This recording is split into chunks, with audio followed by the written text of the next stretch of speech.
Emilia, Sí, ¿me das sí. Buenos días a el paso? todos. Ya estamos con todos los inscritos conectados. Ya si llega alguien más, se irá conectando en el camino. Bienvenidos a todos. Gracias por inscribirse en este webinar. Hemos visto que ha tenido bastante acogida. Se ve que hay bastante interés en este tema. Y hemos visto conveniente realizar este webinar para poder estar un poco más enterados, informados y al día en todas las nuevas regulaciones y todo lo que se viene, ¿no? En esta ocasión hemos invitado a la consultora Equilibrio Ambiental, que nos va a hacer la presentación, y los dejo con la señora Marita Betayeluz, directora comercial de la consultora Equilibrio Ambiental. Muchísimas gracias por el pase y por la oportunidad. Queremos con esta reunión darles los alcances en relación al nuevo reglamento de gestión ambiental del sector agrario y del riego que ha sido publicado el año pasado, en el 6 de junio del 2024, y que nos quedan ya unos 4 meses para poder adecuarnos a a este nuevo reglamento. Sin más preámbulo, quisiera presentar a a la consultora. Somos una consultora que tiene más de 10 años realizando estudios de línea base, estudios de impacto ambiental, monitoreos en el sector de industria, agroindustria, minería, energía y en transporte. En esta ocasión, quiero presentarles a la ingeniera Elizabeth Puyo, quien es de profesión ingeniera geógrafa, nos acompaña en la compañía desde sus inicios, tiene más de 20 años como experiencia realizando estudios ambientales en los diversos sectores, así que los dejo con los alcances que nos pueda dar en relación a este tema. Adelante, Elizabeth. Eh, Sí, buenos días. Elizabeth, antes de comenzar, nada más recordarles que está el chat disponible para que hagan las preguntas en el momento que lo crean pertinente y ya luego Elizabeth les va a dar respuesta. Listo. Buenos días a la sala. Este es un espacio donde van a poder conocer las nuevas disposiciones del sector agricultura y riego. Es de interés para ustedes tener en consideración las nuevas normativas, ya que es de cumplimiento obligatorio para los titulares de este sector. Bien, el nuevo reglamento de gestión ambiental del sector agrario, en sus siglas RESAGARS, tiene una adecuación ambiental de actividades en curso. Tengo entendido que las personas que están presentes tienen sus proyectos o sus actividades en curso. Entonces, este es aplicable para solamente para este grupo, ya que el sector agrario es muy amplio, tiene sus instrumentos ambientales propios, preventivos y complementarios. En este caso, hoy vamos a tratar solamente de estudios ambientales complementarios. Quiere decir que todos los que están presentes tienen actividades en curso.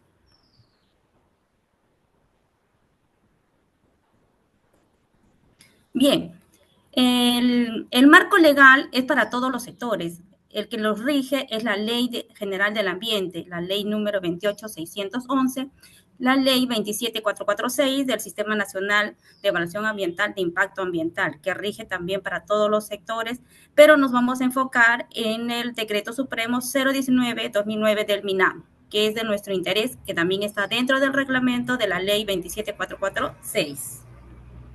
A continuación, hay una lista de reglamentos, de normas, estándares de calidad que deben estar cumpliendo los administrados o los titulares de los proyectos. Si bien es cierto, algunos de ustedes no tienen instrumento ambiental aprobado, pero deben de tener en consideración los ECAS de estándares ambientales. No esperar que tenga una certificación ambiental, no esperar que OEFA haga una supervisión inopinada para poder recién adecuarse a estos decretos supremos que rigen para todos los sectores.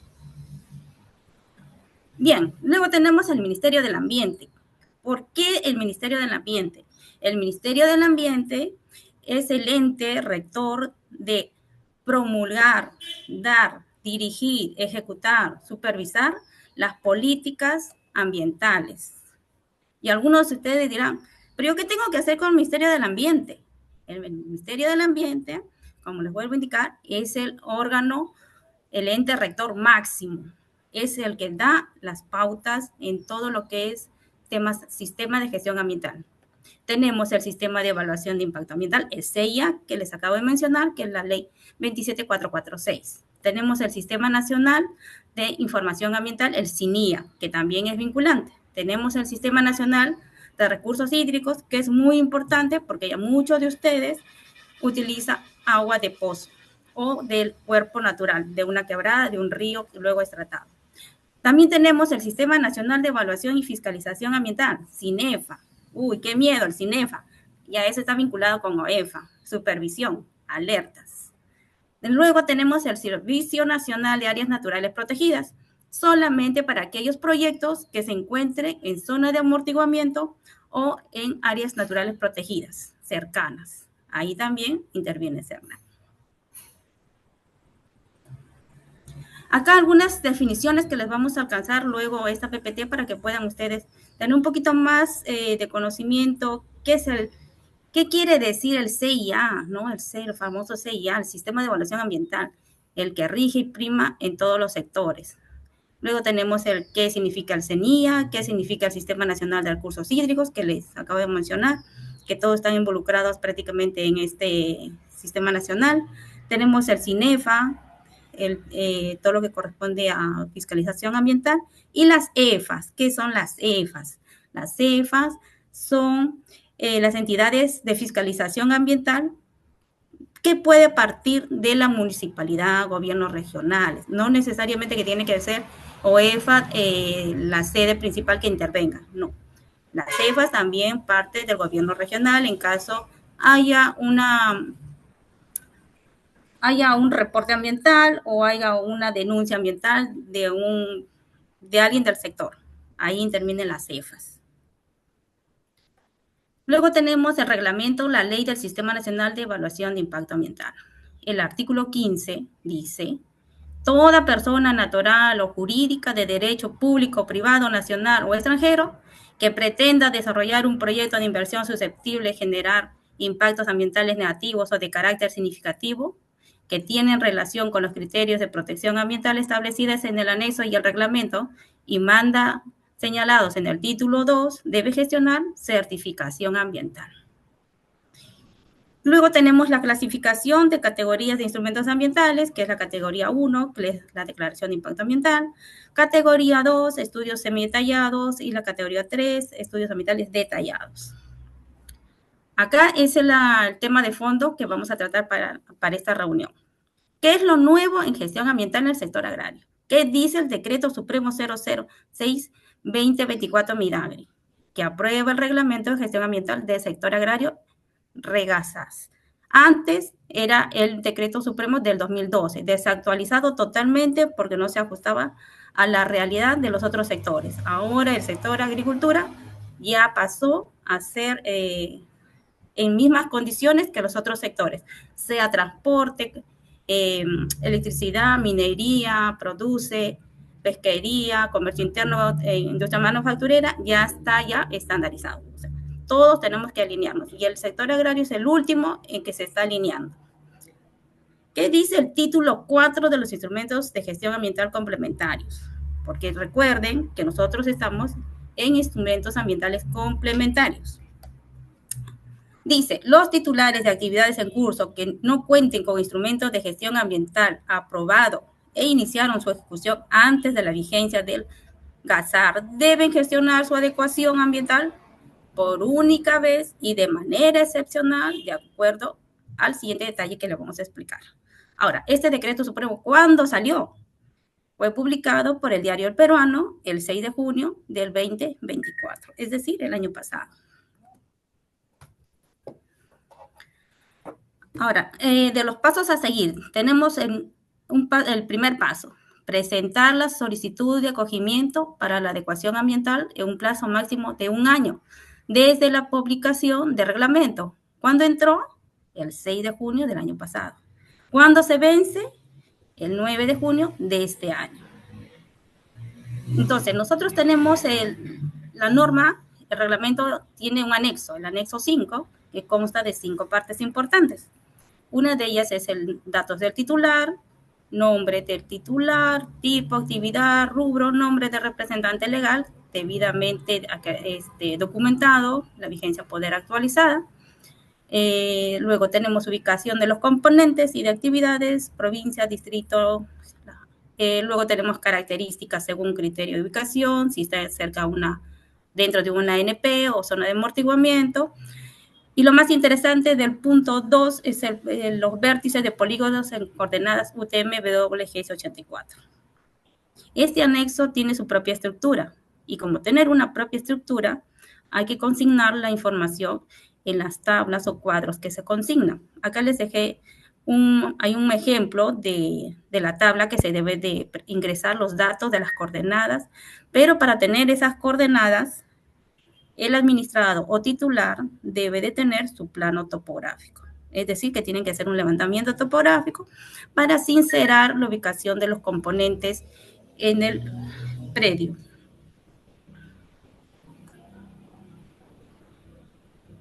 Luego tenemos información de actividades en curso. ¿Qué quiere decir? Que el titular va a proporcionar a la consultora o a la encargada de que haga este anexo, el desarrollo de ese anexo, el desarrollo de sus actividades propias. Quiere decir que va a hacer una descripción de componentes principales, componentes auxiliares o componentes complementarios detalladamente para poder ingresar en el anexo. El punto 4 tenemos el panel fotográfico, el plano de ubicación que se vuelve a solicitar, que tiene que estar debidamente firmado por un ingeniero, debe tener debidamente georreferenciado, porque eso es lo que solicitan, y los documentos, ¿qué quiere decir? Anexo 5, documentos anexos, todo lo que viene a ser contrato de servicio, autorización de pozos, y las imágenes, bueno, de satélite, que no es complicado. Pero lo que sí tienen que tomar interés es en los vértices de los polígonos. ¿Por qué es importante tener en consideración la ubicación de las coordenadas?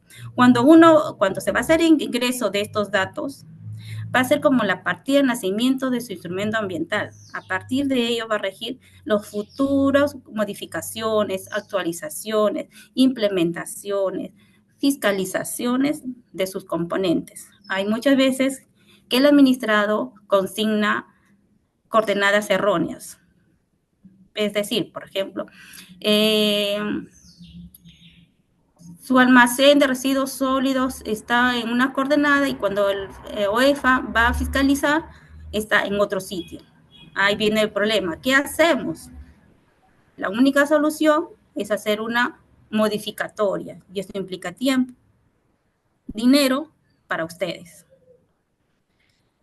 Luego tenemos, recuerden que están en la fecha límite ya tienen solamente 4 meses, porque el día último va a ser un cuello de botella porque todos los administrados van a empezar a correr a ingresar sus solicitudes y el sistema también ya se colapsa. Algunos no van a llegar a alcanzar a ingresarse. Acá está la presentación del anexo 5, todo el contenido, su estructura, los datos que se tiene que consignar. Luego tenemos, ustedes me van a decir, me preguntarán, ¿no? Elisa, pero ¿qué instrumento yo necesito? ¿O cómo me van a consignar que me corresponde un PAMA? Entonces tenemos umbrales que dicen que todos los titulares que tengan sus predios o fundos mayor a 10 hectáreas y que generen impactos ambientales negativos significativos. Eso va a ser uno de los 2 criterios que va a utilizar el evaluador para indicar que le corresponde elaborar un PAMA de acuerdo a la solicitud, a los datos que se han ingresado en la solicitud de acogimiento. Por eso es importante tener en consideración que ese anexo 5 tiene que estar desarrollado adecuadamente, porque de ahí va a desprender la clasificación del instrumento ambiental complementario que le corresponda. Luego tenemos, algunos dirán, pero si yo ya tengo un PAMA aprobado, pero mi PAMA pues ha sido aprobado en el año, hace 10 años. Ok, ha sido aprobado hace 10 años, pero como titulares, cuando emiten la resolución, dice que los titulares de los proyectos tienen la obligatoriedad de hacer una actualización cada 5 años. Y usted dirá, pero yo no que necesito hacer una actualización, yo lo he dejado así nomás y he aumentado mis hectáreas de producción, tengo mis pozas, tengo mi autorización de un pozo, pero no está declarado. Entonces, es el momento oportuno para que también ingresen la solicitud de acogimiento y puedan hacer una actualización de ese instrumento ambiental complementario. Entonces, ¿qué dice la norma? Que tiene que tener una estructura que consta de 10 capítulos, que es el resumen ejecutivo, introducción, marco legal, el mecanismo de participación ciudadana, declaración de componentes, justamente el punto 6, que se enlaza con la solicitud de acogimiento. Y el punto 7 se desprende de la caracterización de los componentes y las actividades en curso. Posterior, y en los últimos capítulos, ya son los compromisos ambientales que asume los titulares, ¿no? Con respecto para la autoridad. Ahora, la implementación, una vez que se tiene aprobado el PAMA, la autoridad te dice que tienes un plazo máximo de 5 años para implementar las medidas de adecuación. ¿Qué quiere decir? Que en el punto 9 se propone y se aprueba las medidas de adecuación, de cómo mejorar tu producción, tu manejo. Entonces, ahí tú te comprometes, ya, yo voy a hacer, por ejemplo, monitoreos de calidad de aire una vez al año, tengo aguas residuales, hago tratamiento y voy a hacer mis monitoreos 2 veces al año. Ahí es donde ustedes ya, una vez que se tiene la resolución, tienen que empezar a implementar. No pueden dejar pasar los 5 años porque también es sanción.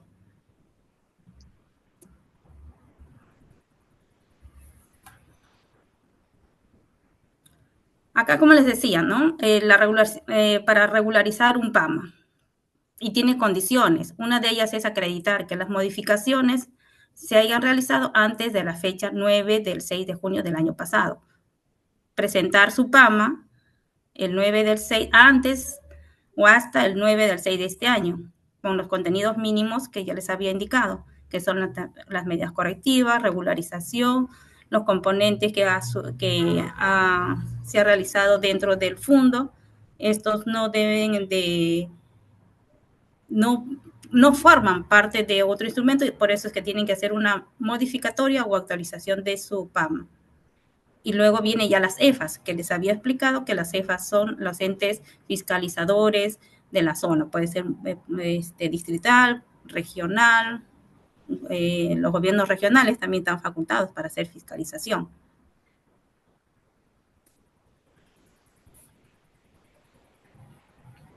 Y ustedes se preguntarán, pero el procedimiento de evaluación, ¿cómo es? ¿Cuántos días? ¿Qué se hace? ¿Qué pasa al final de la aprobación? Entonces, acá tenemos una línea de 30 días hábiles desde el inicio, pero para ingresar el instrumento ambiental, la autoridad debe de haber admitido la solicitud de acogimiento. Si no ha admitido, no da lugar a este paso que estamos mostrando en la imagen. Entonces, cuando ya se tiene el instrumento ambiental, el primer paso es la admisibilidad, por eso es que está en rojo. Es una alerta, quiere decir que el instrumento ambiental pasa por una revisión rápida de contenidos mínimos, un checklist. Si todo está ok, se inicia la evaluación de los 30 días hábiles. Acá también es importante tener en consideración que el instrumento ambiental tiene que estar desarrollado de la mejor manera, es decir, cumplir todo lo que dice la norma en cuanto a la descripción, caracterización del medio físico, biológico y social. Tiene que estar de acuerdo a la norma. Hay muchas consultoras o muchos profesionales que cogen información secundaria y no lo desarrollan de la manera adecuada. Es ahí donde vienen los problemas y dicen, ¿por qué hice esto? Ya en las mejores condiciones, en 30 días hábiles, ya la autoridad en este sector, la DGAA, emite el acto resolutivo, lo traslada al titular y asimismo también lo traslada a OEFA ya para lo que es la fiscalización. Ahora, en el transcurso de la evaluación, la autoridad también puede solicitar opinión vinculante a CERNAN, a LANA, al Ministerio de Cultura por el tema de restos arqueológicos, al ANA por los cuerpos de agua superficiales subterráneos, y al CERNAM, ya les había explicado, zonas de amortiguamiento o zonas protegidas. Luego también hay las instituciones no vinculantes, tenemos a CERFOR y al Ministerio de la Producción. Y ustedes dirán, pues yo ya tengo mi instrumento, pero ¿qué hago para que sea evaluado? Entonces hay 4 pasos sencillos, que es el instrumento entra a la ventanilla de atención del MINAGRI, se hace un pago por derecho de trámite, y en el punto 3, la solicitud. La admisibilidad, que se enlaza con la imagen anterior que les decía acá, la admisibilidad, la famosa admisibilidad. Si no pasa la admisibilidad, no hay evaluación. Entonces, acá ya para solicitar la admisibilidad hay también ciertos requisitos que hay que cumplir, que es de acuerdo al formato P5, el ejemplar impreso del PAMA, un resumen ejecutivo, la firma de los profesionales, que tiene que ser una consultora que tenga profesionales multidisciplinarios, porque ahí van las firmas, tenemos el de calidad ambiental, tenemos el social, o el sociólogo, del biólogo, también ingresa como parte del staff o de los profesionales que caracterizan o describen el medio donde se desarrolla el proyecto. Acá tenemos un punto importante que se tiene que tener en consideración. Los plazos son 30 días hábiles. Luego hay plazos también para subsanar observaciones y para pedir ampliación. Yo sugiero que cuando hagan o desarrollen su instrumento ambiental, tengan bastante cuidado en desarrollar de la mejor manera el contenido de la estructura del PAMA, porque de esta manera se simplifican los plazos de solicitar ampliación de plazo para presentar una subsanación de observación. Acá más o menos les he hecho una cronología de la elaboración y evaluación del PAMA, ¿no? Desde que se inicia las actividades para desarrollar el PAMA son 75 días hábiles, que consta del diagnóstico de la zona, elaboración del PAMA, son 60 días hábiles. Luego tenemos ya lo que es propiamente dicha, la evaluación y aprobación. Acá lo que les comentaba, ¿no? Se ingresa el PAMA, en 2 días la autoridad te dice: admitida tu solicitud de acogimiento. Una vez que está admitida, ya empieza la evaluación, que son 30 días. Si en caso el proyecto requiriera la opinión vinculante del ANA, de CERNAM, o del ANA, o del Ministerio de Cultura, eso tiene 18 días hábiles para que ellos se pronuncien si hay alguna observación. Si no hay observación, pasa lo que es ya la presentación de observaciones. No hay ningún instrumento ambiental que no tenga observaciones. Siempre hay observaciones, aunque sea de fondo, y no de forma y no de fondo. Detalles, pero siempre es eso, que quede bien claro, que siempre tienen observaciones. Pero hay que tratar de que sean las mínimas posibles, ¿no? Para poder acortar los tiempos del acto resolutivo, tener la resolución de aprobación. En total, para desarrollar el instrumento ambiental desde cero, que es el diagnóstico, tienen 155 días hábiles, que es igual a 3.5 meses aproximadamente para que tengan la resolución de aprobación de su instrumento ambiental complementario. Y acá les he colocado el reglamento de infracciones y sanciones ambientales del sector agrario, porque también tiene su reglamento de sanciones a aquellas titulares que no cumplen con lo estipulado en la norma y lo dispuesto en las últimas normativas de acogimiento. Acá tenemos disposiciones generales, tipificación de infracciones. Dirán, pues Elisa, pero yo no quiero pues hacer mi instrumento ambiental, no quiero actualizarlo. No, señores, acá hay infracciones graves. El 12.2 que dice infracciones graves.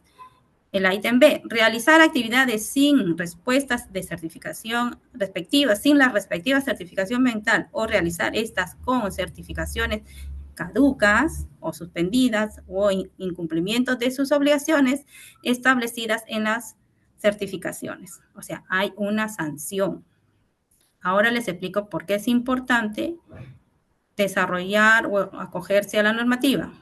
Tenemos acá la clasificación de sanciones, los montos, una infracción grave, 3.000 UIT. Y acá tenemos a OEFA.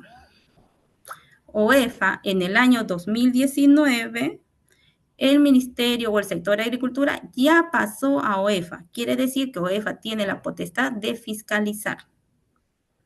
Y cuando fiscaliza, va a solicitar al titular o al administrado el instrumento ambiental aprobado y el cumplimiento de sus compromisos ambientales.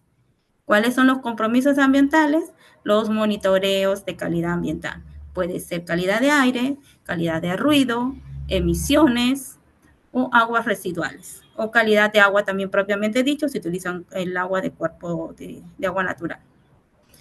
Y acá tenemos, bueno, acá está, ya están ejecutando las transferencias al sector transporte, salud, comunicaciones, justicia, educación, defensa, que también ya van a pasar este año a lo que es OEFA, ya para lo que es las fiscalizaciones. Los demás sectores, por ejemplo, el que inició fue minería en el 2010, tenemos pesquería, industria, que les comentaba, industria manufacturera, comercio interno, ya están ya en OEFA, tenemos también energía, industria, para todo lo que son instrumentos ambientales correctivos y complementarios. Bueno, y esa es toda la información que les puedo proporcionar. Cualquier duda, consulta, estoy para responderles. Gracias. Elizabeth, hay unas consultas que están haciendo en el chat. La primera de Guillermo Veró, que menciona si las construcciones futuras, componentes e inversiones, no se consideran en la solicitud de acogimiento, los campos aplanados para futuras siembras tampoco se incluyen. Todo lo que viene a futuro, por eso se dice, pues cuando se desarrolla un instrumento ambiental, tiene etapas. Tenemos la etapa de planificación, tenemos la etapa de operación y tenemos también la etapa de implementación, o sea, todo lo que se está proyectando. Entonces, todos los componentes o todo lo que el administrado o titular piensa ejecutar en su fondo tiene que ser declarado. Excelente, gracias por la aclaración. En Mayauri nos pregunta, en el caso de los pozos con agua para uso doméstico, ¿necesitan autorización por el uso de lana? Sí, correcto. Necesitan la autorización de lana y también tienen que hacer sus monitoreos, porque se supone que cuando utilizan el agua para consumo humano, para este caso supongo yo será un campamento, tiene que tener una planta de tratamiento. No se puede verter al suelo el agua sin tratar. Eso está prohibido. Y eso está bajo los límites máximos permisibles. No aplica ECAS, estándares de agua, de calidad de agua. Es mucho más limitativo, mucho más restrictivo. Tiene que cumplir ciertos parámetros, ciertos límites para poder colocarlo nuevamente en el recurso suelo o el destino que le den, que es algunas veces riego de plantas y jardines. Gracias, Elizabeth. Juan Pablo Bedoya nos pregunta que la resolución ministerial 0347 del 24 modifica la primera actualización del listado de inclusión de los proyectos de inversión sujetos al Sistema Nacional de Evaluación de Impacto Ambiental, SEIA, aprobado por resolución ministerial número 157 de 2011 del MINAM, y normas modificatorias respecto a los proyectos de inversión del sector agrario y riego. ¿Son parte del SEIA fondos mayores a 50 hectáreas? Así es, como tope viene de 5 a 10 y también están considerados las de 50 hectáreas. Ahora, si se tiene un rango de incertidumbre, se hace la consulta al ministerio, al MINAM, ¿no? Y el MINAM es el que deriva y te dice, quisiera que me aclares si la consulta es para un instrumento ambiental preventivo o complementario. Si es complementario, tendría que sujetarse al acogimiento de la solicitud, pero si es un instrumento ambiental preventivo y por la cantidad de hectáreas, ya lo evalúa SENACE propiamente dicha. Perfecto. La otra pregunta es, ¿qué pasa si mi PAMA tiene 5 años? ¿Tengo que presentarlo nuevamente si es que sigue igual? Por la antigüedad, que son 5 años, tiene que hacer ya la actualización. Es decir, que tiene que acogerse a las nuevas disposiciones de estándares de protocolos de monitoreo de calidad de aire, por ejemplo, ha cambiado en el año 2019, donde ya todos los sectores se están acogiendo y viendo el tema del tiempo de monitoreo que se debe de realizar. Antes era, por ejemplo, 24 horas, pero ahora el protocolo del 2019 te dice que debe ser como mínimo 5 días consecutivos con tren de muestreo. Entonces, todos esos instrumentos, ese PAMA tiene que tener esa actualización en cuanto a la parte normativa. Si no ha hecho ningún cambio, si, es decir, su producción sigue siendo la misma, las hectáreas siguen siendo la misma, la dotación de agua siendo la misma, tendría que actualizar la parte normativa, ¿no? Porque la parte normativa sí se está actualizando desde hace 2 años constantemente, está cambiando la norma. Hay una relativa frecuencia en los ajustes de esas normas. Otra consulta, se tendrían 4 meses para presentar el acogimiento, luego se mantendría un año para presentar el PAMA, tras su aceptación.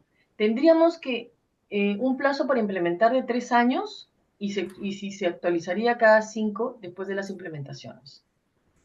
Sí, todo instrumento ambiental tiene que actualizarse cada 5 años, en todos los sectores, prima para todos los sectores, se actualiza. Porque Con la las normativa es recomendaciones de los dinámica. ajustes que tú estás recomendando con cada instrumento en la medida en que hayan cambios en las normas. Sí, la norma es ahora dinámica, no es como antes que tenía letra muerta, eran las normas en cuanto a calidad ambiental. Bien, otra consulta. Carla está en proceso de autorización de pozos para el fondo. ¿También lo tiene que incluir en su PAMA? Sí, correcto, es muy importante, porque de ahí va a partir, por ejemplo, en el capítulo de descripción de proyectos se coloca la dotación que necesita el riego, metros cúbicos por semana, por día, por semana, por mes, por año. Entonces es importante tener esa cifra de esa cantidad de dotación.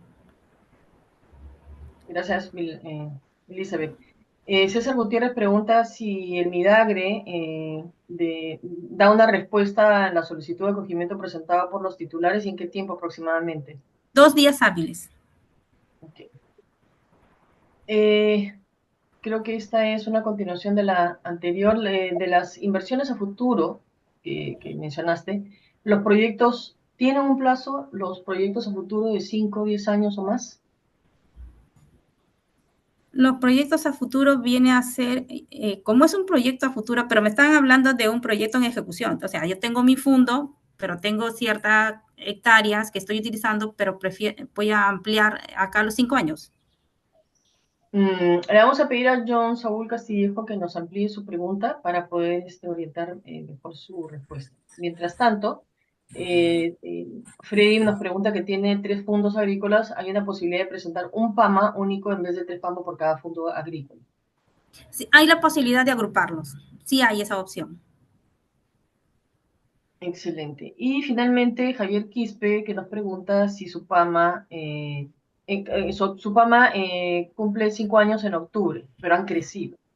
¿Qué tipo de ajustes Ah, realizan? ya, interesante, ha crecido. Quiere decir que ha realizado actividades sin permiso, no los ha declarado, ¿correcto? Entonces ahí viene ya los problemitas, es una falta. Tiene que hacer una modificatoria, modificar. No puede actualizar, no está actualizando, no. Tiene que modificar, porque si el titular ha incrementado sus hectáreas, quiere decir que está consumiendo más cosas, por ejemplo, fertilizantes, agua, mano de obra, capacidad en mano de obra de empleados, etc. Entonces tiene que hacer una modificatoria. Bien, ¿cuáles son las condiciones para poder cumplir y tener un PAMA único? En el caso de los 3 fondos. Es presentar a la autoridad como tres, tres rubros, yo supongo que debe ser así, por ejemplo, nombres diferentes, pero se presenta un solo PAMA en la solicitud, ¿no? Se coloca a los representantes legales de cada fondo. Ok. Y bueno, Carla dice si presenta su PAMA con la realidad de sus componentes, pero dentro de un año decide construir nuevos comedores. cómo debe actuar para no caer en sanción. Ya, si tiene planteado, tiene un PAMA, ¿verdad?